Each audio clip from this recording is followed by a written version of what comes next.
Natural hair colour కోసం చూస్తున్నారా? అయితే Anoos henna and black expert వాడండి.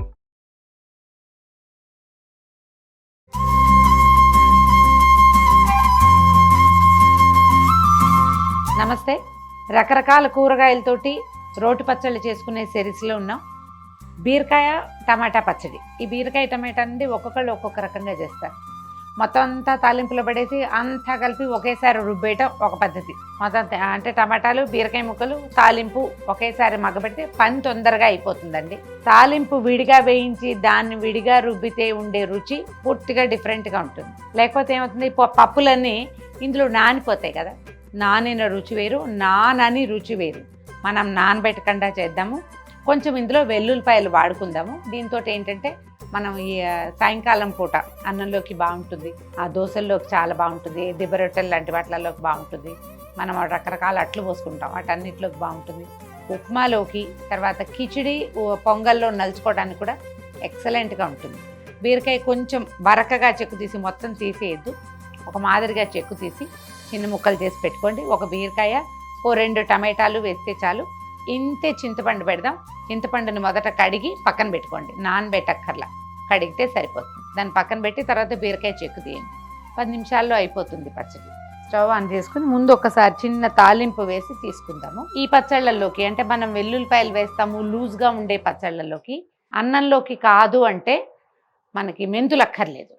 పోపులోకి 1 స్పూను నూనె వేసుకుందాం. ముందు ఒక చిన్న స్పూను ఆవాలు పేలిన తర్వాత 1 స్పూను మినపప్పు వేద్దాం.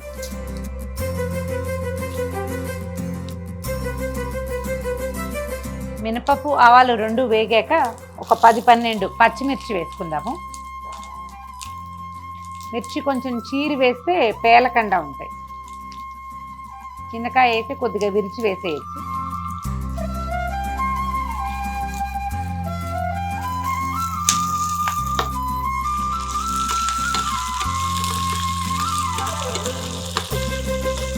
కావాలంటే ఇందులో ఎండుమిర్చి కూడా వేసుకోవచ్చండి, మీ చాయిస్. పచ్చిమిర్చి వేస్తే ఎక్కువ బాగుంటుంది. ఎండుమిర్చి కొంచెం బాగా ఎర్రగా కనపడుతుందంటే 2 ఎండుమిరపకాయలు కూడా వేసుకోవచ్చు.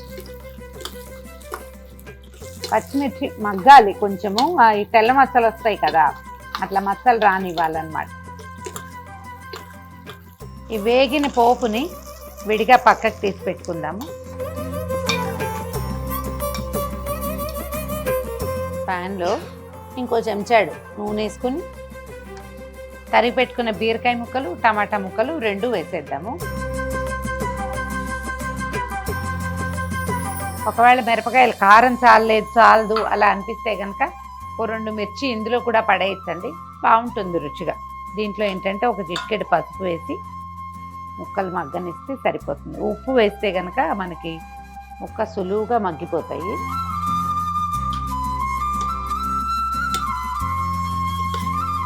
టమాటా ఉంది కాబట్టి తొందరగానే మగ్గుతుంది. కొద్దిగా ఫ్లేమ్ పెంచి చిన్న మూత, కాస్త గోడుగా మూత పెడితే మరీ నీరు గారిపోకుండా ఉంటుంది. కొద్దిగా ఓటొచ్చి చకచకా ఉడికిపోతాయి. ముక్కలు మగ్గాక పచ్చడి రుబ్బుకోవటమే. ముక్కలు దాదాపుగా మగ్గిపోయినాయండి, ఇంకొక నిమిషం ఉంచవచ్చు. ఇవి చల్లారే లోపల మనం పోపు మెల్లగా వేయించేసుకుందాం. ఏం చేద్దాం అంటే ఒక ప్లేట్లోకి తీసి పెడితే ఈజీగా చల్లారుతుంది. తాలింపు కంటే, ఈ పోపు కంటే ముందు ఒక 4-5 వెల్లుల్లి గర్భాలు, తర్వాత ఒక చిన్న స్పూను పచ్చి జీలకర్ర. పోపులో వేయలేదు మనం, ఇందులో వేస్తున్నాం. ఇది దంచిన రుచి ఎక్కువ టేస్టీగా ఉంటుంది. కొంచెం కచ్చాపచ్చాగా దంచేద్దాం దీన్ని. ఈ జీలకర్ర, చిన్న ఉల్లిపాయ 2 నూరేసాక పోపును వేసేసి నూరేద్దాం.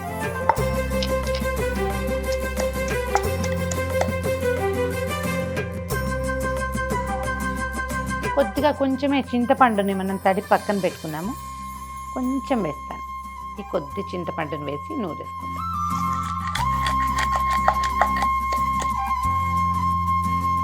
ఈ పచ్చిమిర్చి, వెల్లుల్లిపాయలు, చింతపండు నూరేసుకున్నాక ఈ కర్ర తీసి పక్కన పెడుతున్నా. మేము మీ చాయిస్ ప్రకారం చేసుకోండి, నాకు ఇది వీలుగా తోస్తుందన్నమాట ఈ పని. బీరకాయ ముక్కలు కొన్ని వేసేద్దాము రోట్లో.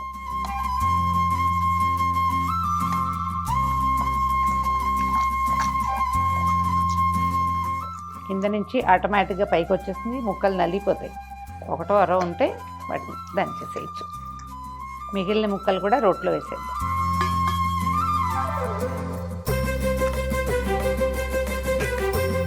ఉప్పు రుచి చూసుకోండి, సరిపోయిందో లేదో. అవసరం అనుకుంటే కొంచెం ఉప్పు యాడ్ చేసుకోండి. ముక్కలన్నీ ఒకసారి లోపలికి తోసేసి మనం రుబ్బితే ఏమవుతుంది, గట్టి ముక్కలు మళ్ళీ నలుగుబడతాయి అన్నమాట. ఒకటి అర బీరకాయ ముక్కలు వదిలేసినా ఏం పర్వాలేదండి, బ్రహ్మాండంగా ఉంటుంది. ఎండుమిర్చి వేసుకుందామా వద్దా, ఓన్లీ పచ్చిమిర్చితో చేసుకుందామా, మీ ఛాయిసే. ఏదో ఒక వెరైటీతోటే చేస్తే బాగుంటుంది, రెండు ఎందుకు అంటారు కొంతమంది పెద్దవాళ్ళు. అప్పుడు పచ్చిమిర్చితోటే తీసుకోండి. కొత్తిమీర చాలా బాగుంటుందండి. కొద్దిగా 4 రెమ్మల కొత్తిమీరను కూడా వేసి ఇందులో రుబ్బేస్తే, పైన సన్నగా వేసి చల్లుకోవటం కాకుండా రుబ్బితే ఎక్కువ బాగుంటుంది. అడుక్కేసేస్తే బాగా నలిగిపోతుంది, కలిసిపోతుంది. నలిగిపోయినట్టే తీసేద్దాం. ఇంకా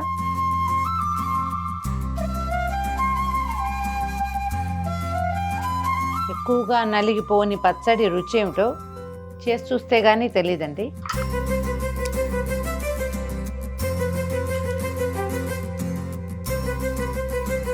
పచ్చడి చేస్తుంటేనే అన్నం తినేద్దాం అనిపించేలాగా ఉంటుంది. మనం మిక్సీలో ఈ రకమైన ఏమంటారు టేస్ట్ బడ్స్ని ఇంక్రీజ్ చేసే వ్యవహారం ఏమి ఉండదు. రోటికి మాత్రమే ఈ ప్రత్యేకత ఉంటుంది. అవకాశం ఉన్నప్పుడైనా అప్పుడప్పుడు కాస్త చేయాడిస్తే పాతకాలపు పద్ధతి ఇంట్లో నుంచి పోకుండా ఉంటుంది. ఏ పెద్దవాళ్ళు, అమ్మమ్మో నాయనమ్మో నాయనతో పెద్దమ్మో ఎవరైనా వచ్చారనుకోండి, ఆ రోలు ఉన్నప్పుడు వాళ్ళతోటి పచ్చడి చేయించుకోవచ్చు. రోలే లేదనుకో అప్పుడు ఏం చేస్తాము కదా, ఆలోచించండి. సింపుల్ అట్ ఈజీ బీరకాయ పచ్చిమిరపకాయలతో చేసిన రోటి పచ్చడి ట్రై చేసి చూడండి. ట్రై చేస్తేనే కదా దాంట్లో ఉన్న సింప్లిసిటీ మనకు అర్థమయ్యేది. ఈ వీడియో కనుక మీకు నచ్చినట్లయితే లైక్ చేయండి, షేర్ చేయండి. మరిన్ని ఇంట్రెస్టింగ్ రోటి పచ్చళ్ళ కోసం మా ఛానల్ని సబ్స్క్రైబ్ చేసుకోండి.